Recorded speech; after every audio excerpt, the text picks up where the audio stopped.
Welcome to Disruptive Successor, a show for next generation leaders in family businesses and entrepreneurs who want to disrupt the status quo and take their existing business to a whole new level. We all know that what got us here isn't going to get us there. This show will provide inspiration, advice, and resources to help you create massive impact. This podcast is sponsored by myself, Jonathan Goldhill, and my company, the Goldhill Group, where we provide coaching for growing companies. I'm Jonathan Goldhill, and my purpose is simple: to guide entrepreneurial leaders in family businesses towards more freedom and fulfillment. I want entrepreneurs to get clarity around the changes that will make them and their businesses more successful so they can experience the same freedom I've enjoyed in my life. Our proven practices challenge business owners to think differently about their business and how they're running it, and quite literally become game changers in our clients' companies. Learn more at thegoldhillgroup.com website, where you can schedule your free strategy session. Hi, it's Jonathan Goldhill, and welcome back to another episode of the Disruptive Successor Show. Today's guest is Dan Van Der Vliet, who is the John and Diane Smith Executive Director of the Smith Family Business Initiative at Cornell University.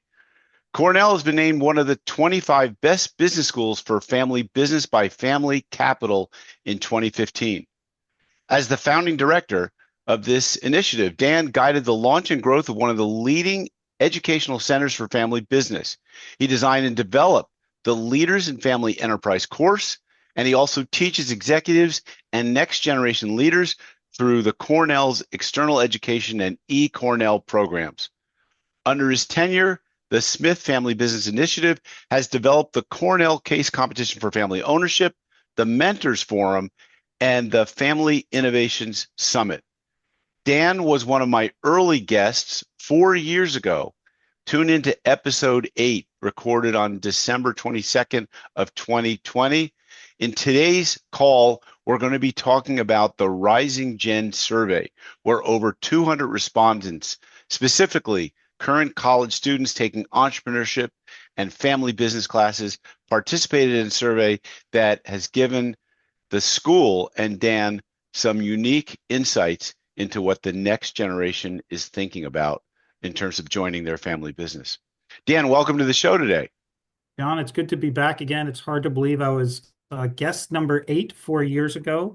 And it's quite a testament that you're coming up on 200 now. So great work with this podcast. It's been fun being a part of it. Yeah, well, and as you know, I released it right when I released my book, Disruptive Successor, and it was written to that next generation leader in family business. And you know, it's interesting. I find that in my business, it's difficult to find that next generation leader. And so I wonder, first off, just what it's like running a school that's appealing to next generation leaders in family businesses. You know, how do you even attract them? How do they find out? Or is there like the USA News or USA Reports that says the top 25 business schools for family businesses and entrepreneurship? I know some of it exists for entrepreneurship because I was a USC grad, and they're usually in the top 10, and Babson's usually the top 1. So it's interesting to understand a little bit how they come to you. Let's get a little background on that before we get into the survey. Wow, that could take up the entire episode. I mean, part of my job is, really kind of finding these students because early on, they didn't know who we were at Cornell. And as you said, Cornell's very well known for its entrepreneurship program, Entrepreneurship at Cornell, and trying to launch family business was a little bit more of a struggle.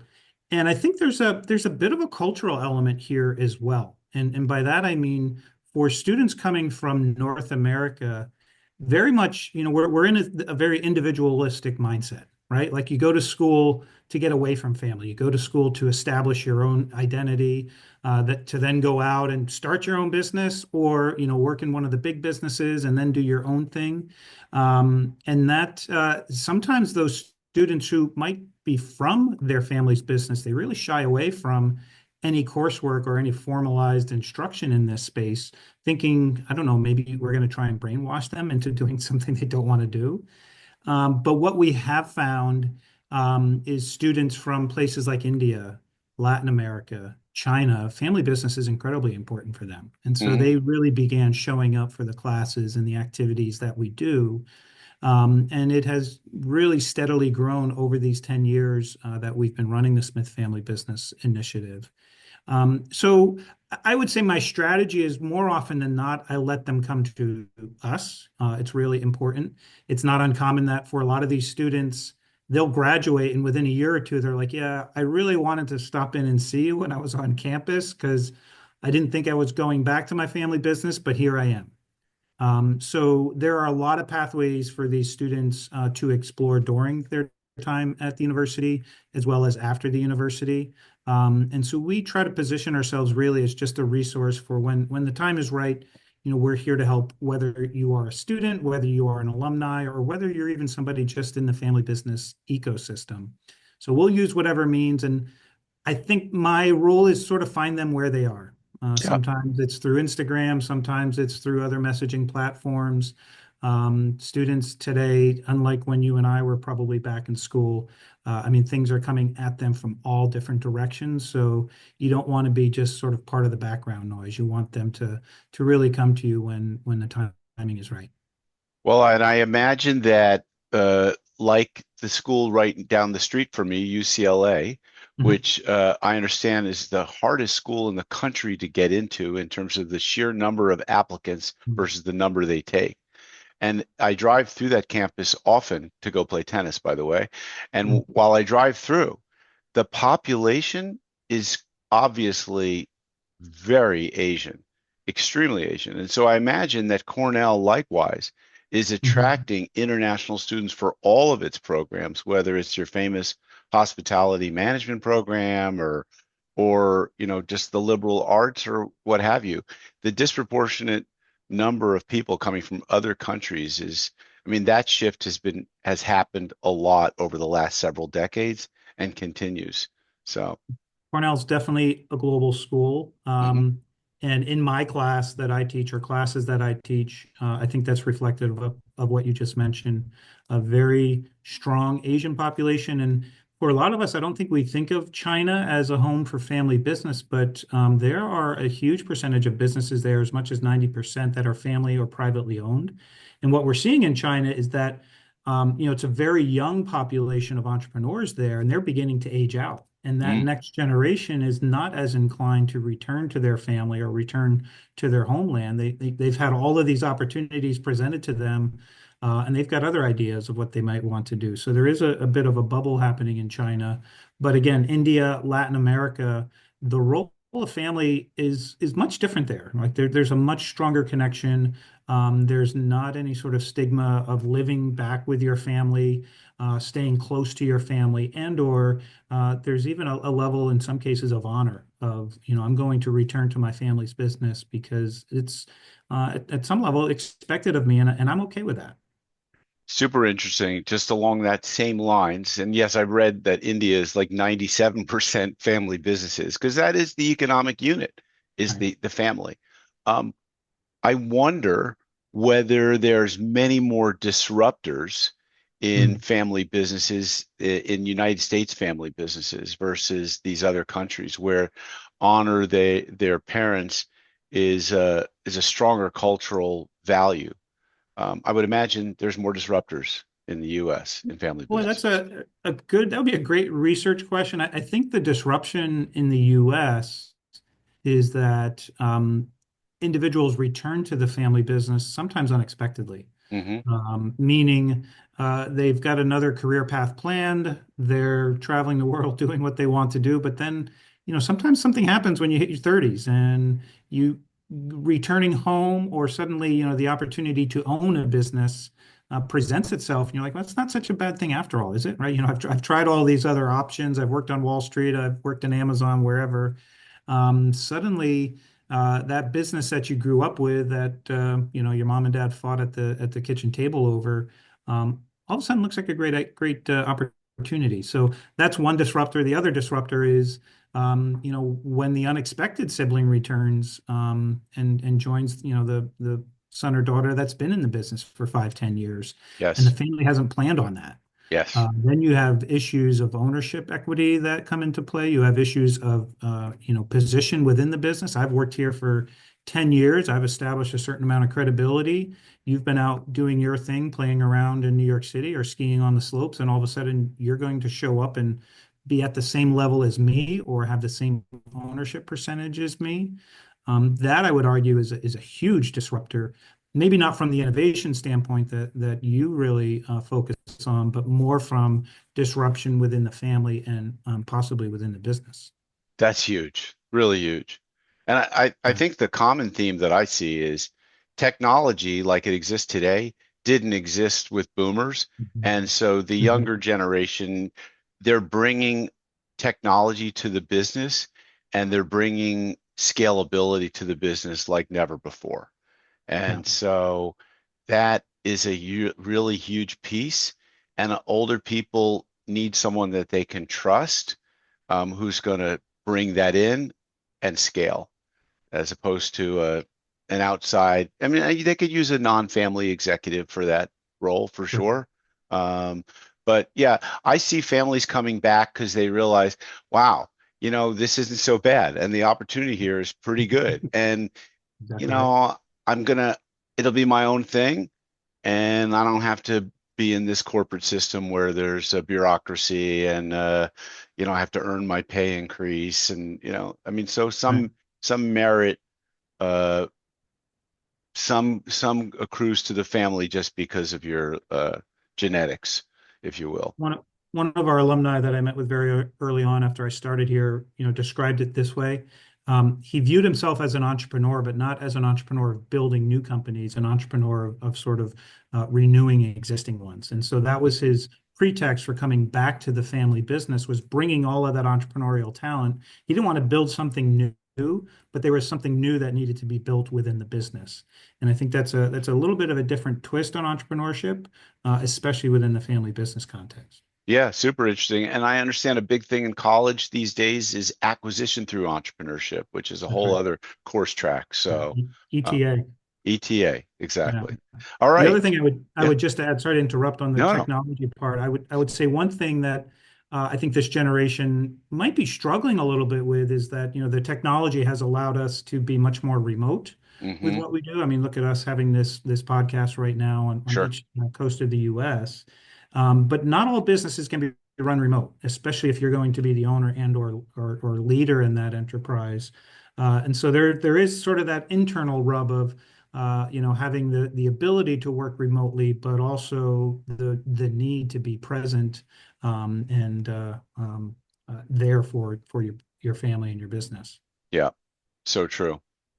I'm often reminded of that famous line from Elon Musk about a year ago. He said, "You can work remotely as much as you like, as long as you're in the office 40 hours a week."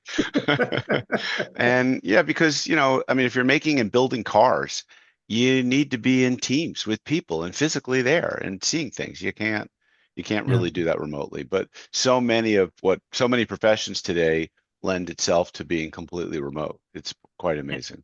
MBWA, management by walking around. Exactly, right? Yeah. Yeah. And they don't hear that term. That's a Tom Peters term, if I recall Right. That's correctly. right. You don't hear Yeah. that too much anymore. All right. So talk to us about this Rising Gen survey. A little Yeah. bit, give us the backstory. What was the impetus or genesis for it? And what was the expectation? What were you hoping to get out of it? And then take us through some of the early findings. Sure. So there's a lot of surveys out there for family business, and I think sometimes the owners experience family business fatigue. We all want to know what's on the mind of the ownership, what their plans are, how we can help them. We have partnered with Family Enterprise USA. This is a great organization that really tries to take the pulse of family business in the USA. They are an advocacy group, Hmm. and they do a family business survey every year. They've done it all the way back to, I believe, 2012. So it's a great baseline of data of just what is top of mind for business owners. But these were the owners, right? These were Yep. the most often the senior generation. The world that I live in, the world of our students, both at the undergrad and graduate level, there's much different things on their mind, and I saw that, front and center with everything we've just discussed. So what I proposed was, let's really target that population. Let's not send this survey sort of out into the ether and hope we get a couple hundred responses. Let's get a much more targeted response rate, even though the numbers might be small. It's the audience that we want specifically. So we are part of what's called the Family Business Alliance. This is a number of educational programs, more often than not located at institutions of higher ed. There's about 50 of them throughout the US, and a number of them also teach courses in family business or adjacent to family business with entrepreneurship. So last year we launched this really as a beta test to say, what if we went right into those classrooms with a survey, asked them some very pointed questions about, what's on your mind as a next gen in your family business? Do you plan to return? What are the perceptions that you have around family businesses? What are your main concerns and or opportunities? And what are the things that you still struggle with? So we launched this last year, had about 100 responses, 53 at the undergraduate level, 31 at the graduate level. That were, usable data in last year's thing. The age range was 18 to 40. So that's a pretty big spread. And I would say that that upper range is probably some of the graduate students, be they executive MBAs and or others. And a few things that, the one thing we led off this survey with was an open-ended question. And it's, what's the first term that comes to mind when you hear the term family business? And I ask this question a lot when I'm doing some talks in public forums, and there's always a few words that come up, right? So legacy leads the way, and legacy is a word that I've always struggled with because I think on one hand it has a very, positive connotation. We all want to leave a legacy, and if you talk to any business owner, that's probably a word that's going to come up in the course of that conversation. This is something we're proud of. Either, I helped create it, or this was passed down to me, and now I'm passing it down to the next generation. Like, what a wonderful thing we're doing for our family here. But on the minds of students, I mean, put yourself as a 20-year-old college student who's got the entire world before you. In the palm of your hand, you have a device that you could launch your own business with and be doing commerce with anywhere in the world.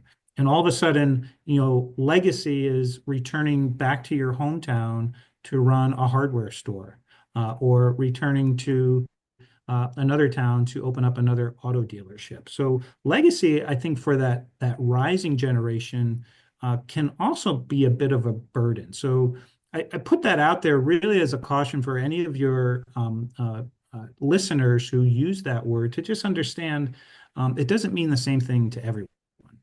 Other words that come up quite often in this context are words like small. This is, I think, family business and small business are often conflated. Mm-hmm. And we need to understand that family business really encompasses a very wide swath of businesses, from entrepreneurs that are just getting started and they're involving a spouse. They might even be thinking about involving, other family members, even children when the time is right.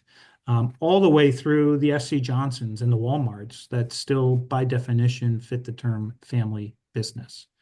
Other more common words: loyalty, succession, communication. These are all sort of that in that word cloud of what family business means. But other ones pop up too as well. Complicated, and conflict and nepotism. And so there are a lot of terms, I think, in the world of family business that have a bit of a negative connotation, and I think that's very telling. If we look at, where we're drawing some of this information from, if you yourself are not in a family business, you're probably watching shows like Succession. You're probably watching other movies that maybe don't paint, the family relationship in business as something that's very positive. And I think that's one thing that me personally, has always tried to combat to the extent possible, is really helping to change a bit of that narrative around family business, that these are real people. Yes, it's complicated, but they're doing amazing things. And for those family businesses that are second, third, fourth generation, they've outlasted many, many of their competitors, be they entrepreneurs, publicly held companies, or the like. Interesting. Okay. Yeah. So tell us a little bit more of some of the other questions that Sure. people and did you have a good completion ratio? Was it, I mean, you have to make sure these surveys are not too long, that people abort them midway. Yeah, so So, we had just over 100 respondents, and we had 84 in that first group that were usable, right? hmm That had kind of clicked through, had it indicated they were either from a family business or they had some connection to family business. Okay. So again, I think it's a small pool. Right. We're in the midst of this year's survey, and we're already at 100, but we're only halfway through. So we hope to grow that and see what has changed and or been updated this year. Of those respondents, 62% were involved or employed in their family business. And more telling, of that population, 70% expected to return to the business. A quarter of them plan to return immediately, right after college in some capacity, and or rejoin the family business at some point in the future. A big percentage, 16%, had plans to start their own business and possibly leave the family business. And this is not uncommon either. If you grow up in a business that owns a family, some of those entrepreneurial traits, I think, are going to be carried over to the next generation. And then about 2% said, nope, no thanks, never plan on rejoining the business. So, Okay. which I think is an interesting number. And some of those, I think, are those students I referenced earlier who, they have just a very different relation right now at that early 20s stage, thinking about settling down and having, the full-time job in the family business is probably not on their mind. I'd be interested to go back to some of those individuals when they turn 30 to see what their thoughts are then. What can, Majority what can you tell said, us about, if anything, the demographics of these people? Where, like, what countries did they come from, or were they going back to? Were they U.S.? Because that might also play into what we were talking about earlier before we started sure. recording. So for the first survey, this was distributed exclusively in North America. Okay. So any outside of the U.S. were some of the students maybe at Cornell or some of our other schools that have a global population. hmm But I don't have that number offhand. But I can tell you that about 62% were second generation hmm and 18% third generation, which correlates, roughly Yes. to the average age of family businesses here in the U.S., kind of approaching that second and third generation. These hmm are also those critical times for businesses where engaging that next generation becomes very critical. Sure. Because by that second and third generation, you're starting to deal with a business that's a little more established. It's got some more complexity as more family members begin knocking on the door. And they also have to start thinking about, is this the future that we want our business to have? If you're in a second or third generation business, you're probably 30 to 40 years in. How have you innovated and updated and made this a place where, one of our students would want to go back to that business? Yep. Yep. What would you say was the most surprising finding, if any? That we asked the question, what percentage ownership do you have in the family business? Um, Only about 33% had some significant level of ownership in their business at this stage. Mm, 90% of the individuals either had no control, which is not surprising, but about 30% didn't even know if they had any ownership in the business, okay. But right? a And third had ownership in it. had 0 to 25% ownership. 0 to 25%. Interesting. Yeah. Do And we I would know? attribute that mostly to gifting, for Yes. those families that are on top of it. This is a way to hand some of that ownership down, get it off of, the tax burden, hmm and begin to engage that next generation at a very young age. But that 30% who don't even know, probably indicative of just a lack of communication in many of these businesses. I'm not surprised. And we don't Yeah. know the size of these businesses. Is that correct? Oh, we do. We do Okay. about we asked the approximate annual revenue. Mm-hmm. About 75% were under 50 million. Mm-hmm. Um, Probably the biggest swath was 35% in that 1 to 10 million range, Mm-hmm. 20% in that 10 to 50 million dollar range. Okay. So Only what was below a million? Do you know? about 20%. Okay. Yeah, And so certainly the smaller businesses easier to just gift it and get it out of their estate, right. which makes sense. Yeah. But again, on that question, 16% didn't even know what the revenue of their business was. Right. Yeah. So, industries, a little bit more in demographics. Real estate, construction and real estate, number one. Mm-hmm. And I think this aligns with the fact that many family businesses, real estate is an asset Mm-hmm. that is part of the business as well as, possibly a piece of their portfolio as well. Um, Agriculture and farming was a significant swath Mm-hmm. um, of that, and then retail and consumer goods came in number two. And then geographies, where did people come from? Do you have that segmented? Mostly North America. Okay, so we don't know, like I would think the ag businesses would be Midwest, Mhm. uh, construction and real estate, anywhere, but probably more the East and West Coast where maybe the real estate's more expensive. That would be just my guess. And John, it's funny you bring that up because we did talk about this in the design of the survey. Mm-hmm. Um, you know, Drawing upon a few stereotypes, we wanted to make this as quick as possible. We're dealing with a generation, and even ourselves, our attention span gets less and less. Sure. So we wanted this to be a survey that students can get in and out in hopefully less than 10 minutes, Yes. and could be administered in a class, where the students were. Yes. So, drilling down too far, Too, we too really want to difficult. avoid that. Yeah. Now, I've seen and had it, Pat Soldano from the Family Enterprise USA talk about, I believe she talked about one of her survey results on my prior episode. Yeah. I've certainly seen her present in a classroom setting. Mhm. Where do you hope that you'll be able to take this survey result out into the world? Um, and how will you use it? Yeah. So the next step would be to make this a much more global survey, Mm-hmm. both in terms of capturing students here in North America, but working with some of our colleagues in Europe and India and Asia. Mm-hmm. We have very good connections into that space. I think the key is finding the faculty members that are willing to carve out maybe 5-10 minutes in their classroom to administer this. So that's where we hope the growth will come so we can start to get some much more significant findings. Yeah. We'd like to replicate, what Family Enterprise USA is doing with their survey and be able to do this on an annual basis so that, over time we can see, okay, these are some really consistent things that students are talking about. How are we going to address this in the classes that we're teaching? Or suddenly these things are beginning to emerge and we hadn't thought about them before. So Dan, do you walk away with a sense from either last year or so far the respondents this year as to what are the biggest concerns of the Yeah. rising gen? What are they most thinking about?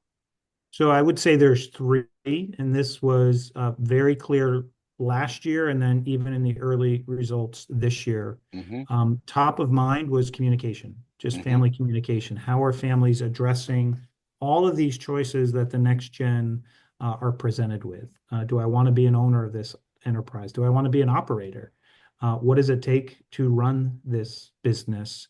Will we change? What room is there for me? So I think that's the number one. About 15% identified that as their number one concern. Okay.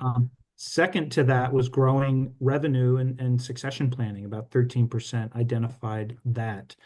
So a very business focus, like, if we're going to grow this and bring in more members of the next generation, is there enough room for us to grow? And number third is, am I qualified? And I think, for any student, that's a huge question. I think there's two sides to that. One is genuinely, is this, when will I know I'm ready? The other is for some, I would relate it more to credibility. Imagine emerging from a university with your credential in hand. You're still not quite 30 yet, and then your family brings you back and inserts you quickly into a VP role ahead of other people that have been at the business for 10, 20, 30 years. So sometimes that credibility can maybe be a double-edged sword in family business where, maybe you are qualified, but the families that, maybe help you build up to that point tend to do this a little bit better.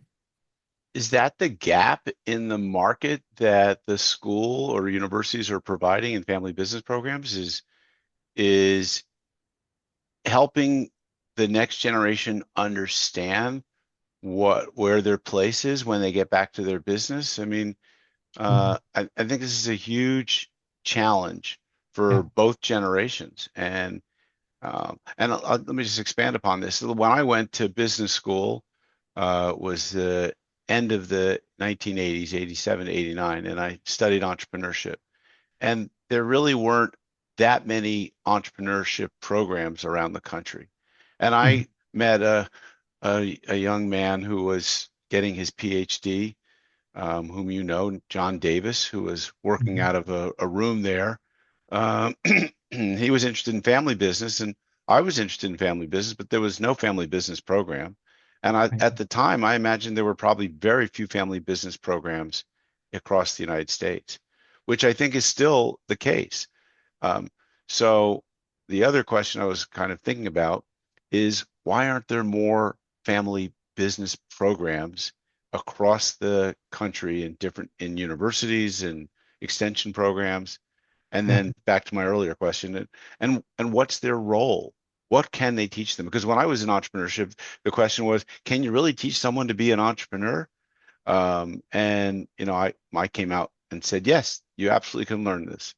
But Yeah. so I'll start with your second question first, entrepreneurship please. versus family business. And, I think you painted a good case of, back in the 80s, entrepreneurship was just getting its foothold in universities. Hmm. And it took a long time for both the research to catch up with that, as well as sort of the credibility and the place in the academy. Family business has followed a similar trajectory, probably about 20 years after Right. entrepreneurship. So think of it this way.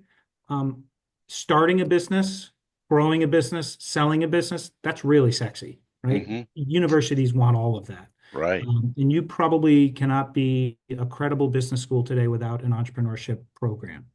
Um, you know, Everyone wants to be the next Florida State, right? And create Gatorade or whatever, Correct. products come out of the university and attach their name to it. We do that here at Cornell as well.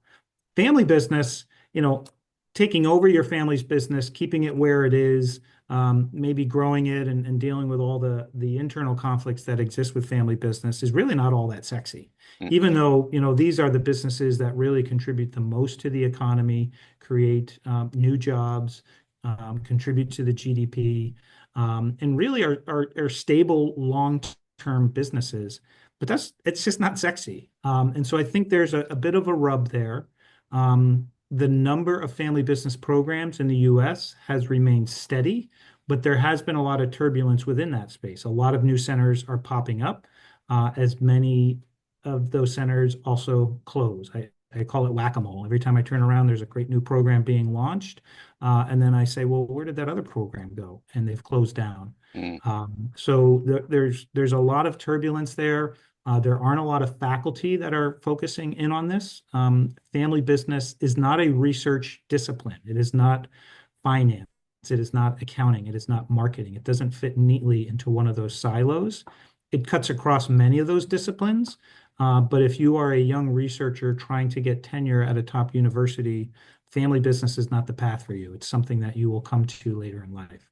So that, I would say, addresses the entrepreneurship versus family business question. But getting back to your original question of where's the gap, um, I would say that it's communication. I would say that it is bridging that gap between this current generation that has all of these amazing questions, concerns, ideas, but getting the senior generation to create a place where those conversations can have. The credibility gap is more difficult because I think at some level, much of that is just going to be gained by experience. It's like, how do you know when you're ready to drive a car, or how do you know when you're ready to have a baby? At some point, you just go out and you do it. And so we can create opportunities, be it through connecting with other business owners, possibly through internships or placement. But ultimately, you just got to get in there and get your hands dirty. But that communication thing, I think, is something that we really focus on in our classroom in terms of how do you have some of these conversations. And this, lends itself to that topic of governance. Where are the forums where families are having those conversations? Are they informal? Are they formal? Are people's voices being heard? And who gets to sit at that table? Super interesting to me and hopefully to our listeners. Anything we didn't cover, questions that came up about for the rising gen they were too afraid to speak up about or are most concerned about it? Yeah, so the last question on the survey, again, is an open-ended question. Mm-hmm. And we pose it this way. If you had the courage to ask your parents or grandparents any question about the family business, what would it be? And, I think on the surface, that sounds pretty simple, but listen to some of these answers. What is the succession plan? What made you even start this business? Mm. Where do you see the business going? Do you feel like I deserve the company? Is the business worth all the conflict that it brings? Will you ever retire? Are you willing to change things up? Do you have any plans of even taking me into the family business? And then finally, how much money do we make? How can we adapt to the future? What is your end goal for the business? What really strikes me about these questions, I think on the surface, they're all very normal questions that probably should be addressed. But in the context of, I don't feel comfortable asking this of my parents, or this is something that's on my mind and I don't know how to talk about it, I think is really, really telling. I worked with a family recently, and I did this exercise in a room with about 25 family members, and we did it in such a way that individuals could answer this anonymously. We had 3 different generations present, and a lot of the questions were what you saw right here. The questions are fairly similar, and even in this year's results, what we're seeing is they're very similar. And what's been great about this one particular family is they've embraced that. And now each month they're picking one of those answers and they're using that as sort of their family meeting. What is the origin of this business? Who started it? How will I know when I'm ready? Will you retire? Or what will it take, for me to get a job in the business and or get ownership of the business? So I put that out there as just a great tool for any family and or entrepreneur, meeting with family members or people in that inner circle. Think about those things that are top of mind for individuals, but maybe we're just we don't have the courage to discuss them here. How can we get those out in the open and find a way to tackle them? Well, that's great stuff. Teaching people how to have difficult conversations is a great skill, whether it's in a family or a non-family environment, and so important. And I think what you've come up with is, I mean, it's wonderful that you put this together. Super supportive of it. I wrote my book, Disruptive Successor, A Guide to Driving Growth in Your Family Business, so that that next gen had a playbook for how to get where they wanted to go, because they knew that what got them here isn't going to get them there to that next level. And they needed new skills, a new mindset. They needed maybe a playbook with tools, growth tools, things that their parents probably didn't have, weren't using, because they grew the business at a different time. Yeah, And so, yeah, appreciate having you on the show, Dan. it's been great. Appreciate your time. Yeah, so if people want to access the final results, will it be published somewhere? So last year's is already published. You can either go to the Family Enterprise USA website under their, I think, surveys and reports, Mm-hmm. or you can come to our Cornell Smith Family Business Initiative website. We have it on our blog site. Super. And the new results will be published when? We hope they'll be published sometime around March or April. We've just started the new semester here in North America, so we're pushing it back out in hopes of getting sort of the students that are in this semester's classes responding. Fantastic. Yeah. Thank you again for being on the show, folks. I hope you got some value from this. If you're a student thinking about school, check out Cornell's Family Business Program. Look at the survey and the results and figure out how you're going to be a differentiator in your family's business so that you can take the business to a whole new level. And you know the drill. Stay tuned for future episodes. Give us a like, subscribe, and support the show by sending good guests our way. Thank you very much.